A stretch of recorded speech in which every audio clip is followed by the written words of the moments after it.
Deretan kasus korupsi yang menjerat Lukas NMB terbaru dugaan pencucian uang. Gubernur Papua nonaktif Lukas NMB seakan tak henti-hentinya berurusan dengan Komisi Pemberantasan Korupsi atau KPK. Kasus yang membelitnya cukup banyak dan pelik. Setelah ditetapkan sebagai tersangka dalam kasus dugaan kuat, KPK kembali menetapkan Lukas sebagai tersangka dugaan tindak pidana pencucian uang atau TPPU. Sebelum itu, Lukas NMB ditetapkan sebagai tersangka kasus dugaan suap dan gratifikasi. Penangkapan Lukas NMB pun cukup alot karena ia beralasan sakit dan harus menjalani pengobatan.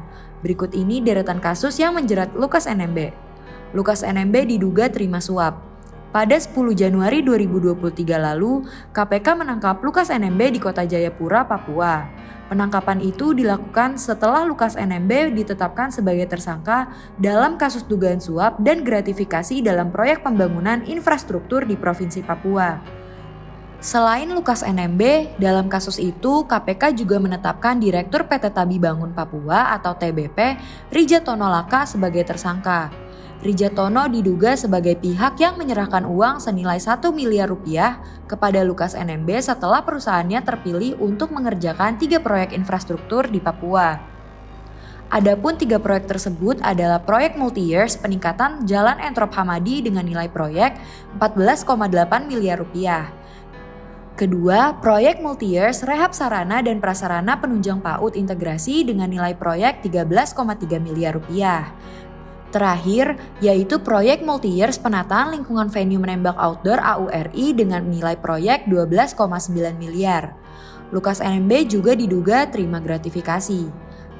Selain suap, KPK juga menduga Lukas NMB menerima gratifikasi yang berkaitan dengan jabatannya yang jumlahnya mencapai miliaran rupiah. Dan dari kasus dugaan suap dan gratifikasi itulah KPK lalu melakukan pengembangan hingga akhirnya Lukas NMB ditetapkan sebagai tersangka kasus dugaan TPPU. Jadi tersangka TPPU. Menurut Kabag Pemberitaan KPK Ali Fikri, penetapan NMB sebagai tersangka dalam kasus TPPU merupakan pengembangan dari kasus suap dan gratifikasi yang sebelumnya menjerat dirinya.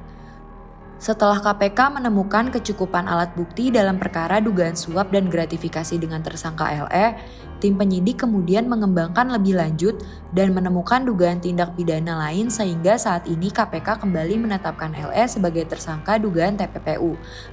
Kata Ali Fikri kepada wartawan pada Rabu 12 April 2023. Ia menambahkan setelah ditetapkan sebagai tersangka dugaan TPPU, tim penyidik KPK menelusuri lebih lanjut seluruh aset Lukas NMB yang diduga dari hasil pencucian uang. Jika terbukti, KPK akan menyita aset Lukas NMB yang diduga bersumber dari hasil korupsi.